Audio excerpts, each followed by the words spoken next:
Amigas e amigos, o grande desafio da luta política atualmente no Brasil é unir todas as forças interessadas em isolar e derrotar as vias do golpismo e do autoritarismo. Para isso, evidentemente, é necessária a volta da democracia, da soberania popular, do voto popular. Também é preciso enfrentar os aparelhos ideológicos dos golpistas da direita, dessa elite corrupta, que é principalmente a mídia. Mas também tem outros instrumentos, como é o caso da religião. A religião tem uma dimensão para além da questão espiritual, tem uma dimensão cultural, de civilização até. Eles usurpam essa condição para fazer politicagem.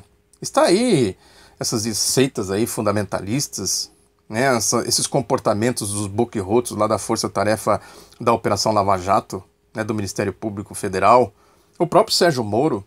Eu tenho falado aqui daquele ato interreligioso que o seu amigo Irivaldo Souza, aquele envolvido no roubo de R$1 bilhão pelos tucanos na prefeitura de Maringá, quando o Sérgio Moro trabalhava para ele, e que recentemente organizou esse ato interreligioso lá em Maringá para homenagear o Sérgio Moro, e o Sérgio Moro foi lá com a maior cara de pau. Não tem escrúpulos, essa gente não tem vergonha.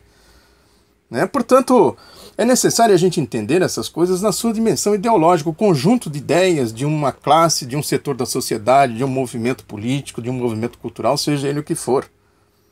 Também tem a questão aí da moralidade que eles utilizam, manipulam muito isso, a questão da corrupção.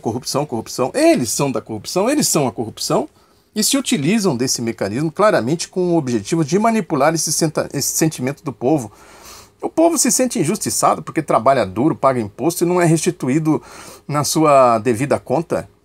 Consequentemente, é fácil para a direita, para esses aparelhos ideológicos fazerem essas manipulações. Corrupção, o povo se sente roubado. Eu estou trabalhando aqui, pagando imposto, essa gente está me roubando. Esse é o objetivo desta tecla, corrupção, sendo que eles são a corrupção. Portanto, é uma luta política que a gente tem que entendê-la na sua dimensão ideológica. Está aí o caso da Venezuela, enfrentando aí uma batalha dura, né, contra os golpistas, porque a batalha na Venezuela tem dimensão mundial. Derrotar aquela experiência lá da Revolução Bolivariana é fundamental para esse esquema mundial, que é o esquema aqui do Brasil, tem ligação direta com isso. Por isso essa campanha dura de tentativa de desconstrução da imagem da esquerda, de qualquer projeto progressista, democrático, de desenvolvimento e soberania nacional. E as coisas caem aí nas miudezas. Essa turma da Operação Lava Jato, por exemplo, que faz lá suas boquinhas, que eu comentei aqui, é por questão ideológica. Essa turma não está nem aí com soberania, com democracia, com nação, com nada. Fazem as suas demagogias nas igrejas, aí na mídia, nos seus perfis, nas redes sociais, toda hora falando em corrupção, democracia, né, de não sei mais o que, todo tipo de manipulação, de atitudes completamente desvinculadas da realidade, da prática deles. É isso, né? Não tem vergonha, não tem escrúpulo essa gente. Aí o Haddad, nessa entrevista que ele deu na Folha, que eu já comentei aqui, ele fala que a Lava Jato não é uma coisa só, são várias ações, inclusive de pessoas que não se sentam à mesma mesa. Eu andei pesquisando isso, perguntando por aí, ninguém deu nenhum indício de que isso acontece lá na Operação Lava Jato. Não sei de onde ele tirou isso. Que ele diz que é uma tensão dentro da Lava Jato e não vou nominar por razões óbvias. Olha aí, mistério. Quais serão essas tensões? O que está acontecendo de fato lá? Mas dentro da operação há os que querem passar a República limpo e os que usam a operação com fins políticos. Eu duvido disso aqui, mas enfim, aguardemos. Porque a sentença do Sérgio Moro, que é o fato concreto, a gente pode analisar e de alto a baixo e não há nenhum indício, nenhuma evidência disso que o Haddad falou. A sentença tem 238 páginas, é meio maçante, difícil de ler, mas quem tiver oportunidade seria bom dar uma lida, porque ela está sustentada em dois pilares, que é esse depoimento do Léo Pinheiro, que mudou de opinião do dia para a noite, sabe-se lá o que fizeram com ele, o que prometeram para ele, ou a ameaça que fizeram para ele, tudo no campo das possibilidades. E matérias do jornal o Globo, são as duas vigas mestras da sentença do Sérgio Moro. A Globo fez essa matéria no Fantástico, que eu comentei aqui, para desqualificar o argumento da defesa e justificar essas documentações falsas, aquele documento sem assinatura que eles aprenderam lá na casa do ex-presidente Lula, aquela falsificação no número de um contrato que nem a perícia da Polícia Federal conseguiu decifrar, Coisas absurdas, enfim, a Globo justificando. Mas o fato é que tudo isso serve exatamente para atacar a imagem do ex-presidente Lula e, consequentemente, qualquer projeto de oposição ao golpe. A mídia está repleta disso hoje. Eu separei aqui alguns casos. Um tal de Joel Pinheiro da Fonseca na Folha, que diz que é palestrante ativo do movimento liberal brasileiro, economista formado pelo INSPER e mestre em filosofia pela USP, dizendo barbaridades sobre o Lula, dizendo que ele aposta na morosidade da justiça para engatilhar sua candidatura e tornar-se intocável, que ele poderia ter mudado o Brasil, não mudou, por interesses próprios. A coisa vai por aí, a baixaria mesmo, é tudo baixaria. O Globo reverbera isso. Né? Vejam que são coisas combinadas. O que eu sempre falo aqui, a gente tem que ler a mídia a partir dos editoriais. Os editoriais dão o tom e os cachorros loucos saem por aí fazendo esse tipo de coisa. No Globo tem um tal de Ricardo Rangel dizendo que o Lula, com tanto carisma, poderia ter mudado a cara do Brasil e coberto a si mesmo de glória. No entanto, com o objetivo vil de manter-se no poder, montou o maior esquema de corrupção de todos os tempos e levou o país e a si mesmo à ruína. E vai por aí afora com essas baixarias. Tem também um tal de Carlos Andreasa também fazendo esse tipo de jogo, dizendo que a sentença do Sérgio Moro precisa ser lida pelo brasileiro que quiser entender o país em que vive. Está tudo ali. O texto é obra-prima da interpretação. Lógico, isso é escalado, né? Claramente sob encomenda. É isso, né? A viga mestra, uma das vigas mestras aí da sentença do Sérgio Moro são as matérias do jornal o Globo. E fecha com o Merval Pereira, né, dizendo que o Lula procura se candidatar de qualquer jeito para fugir da cadeia. Quer dizer, não tem projeto, não tem ideologia, não tem nada disso, é simplesmente um bandido que tenta se refugiar numa candidatura para fugir da cadeia. É um jogo sujo. É isso, né? Essa gente joga suja. A direita brasileira, a elite brasileira é muito suja. Não à toa tem quase 400 anos de escravagismo aí nas costas. Né? O Estadão também faz aí um ataque duro à política externa brasileira, que é uma das coisas mais importantes do ciclo de governos Lula e Dilma, né? Falando que, chega a usar o termo de burrice.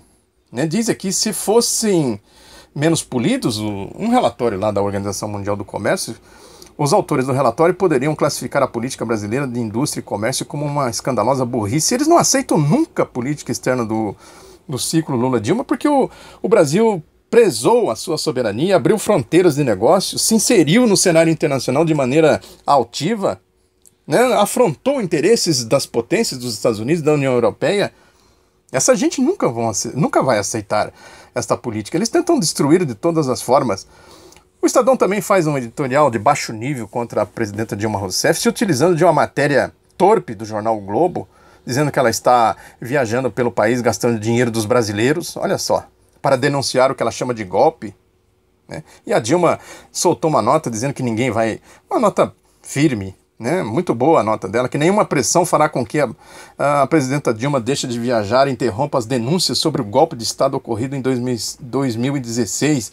E vai por aí a nota, né? Muito interessante. Agora é isso, eles tentam comparar o Lula, a Dilma e o Temer, isola o Globo, a tática do Globo é isso. Esses aqui são os políticos, e eles vão tentar construir uma outra saída na linha deles, na linha da facção do golpe que eles representam. Né? Tem aí a Eliane Cantanhede escreve hoje no jornal O Estado de São Paulo, né, uma tese exatamente nesse sentido, dizendo que não é para eleger Lula nem Bolsonaro que a Lava Jato refunda o Brasil. Olha aí. A Lava Jato refundou o Brasil. Que eles tentam dizer o seguinte, que é o Bolsonaro pela direita, o Lula pela esquerda, né, e você precisa ser isolado, destruído e acabar com tudo isso. E que precisa construir uma via pelo meio, que essa é a proposta do Estadão, né?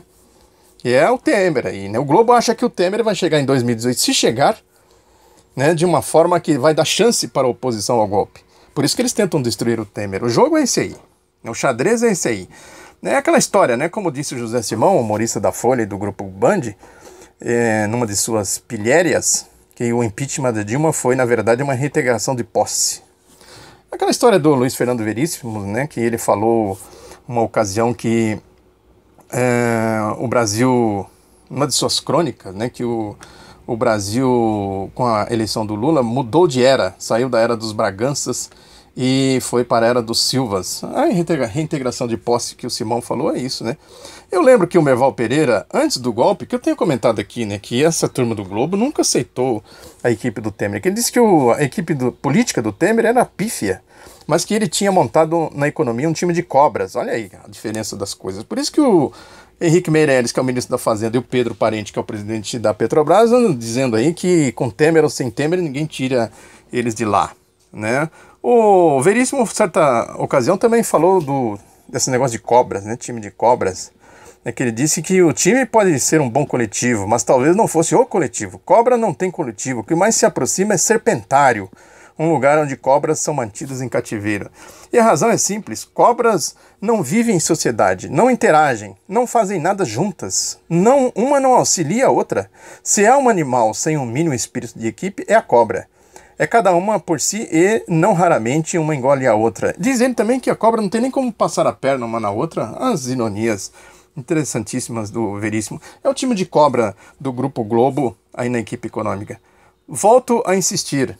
A verdade é que não há como compreender a atual fase do Brasil sem estudar as diversas lutas populares da nossa história, seus objetivos, seus programas, suas causas e consequências na evolução do movimento geral que levou Lula um ciclo, né? Lula e Dilma aí na presidência da República, e sem levar em conta o papel de líderes populares e vultos notáveis da nossa história democrática. A questão ideológica que eu falei aqui, destaco entre eles, por sua expressão representativa, a luta brasileira pelo progresso, né, de vários lutadores aí o ideal republicano que eu tenho comentado aqui.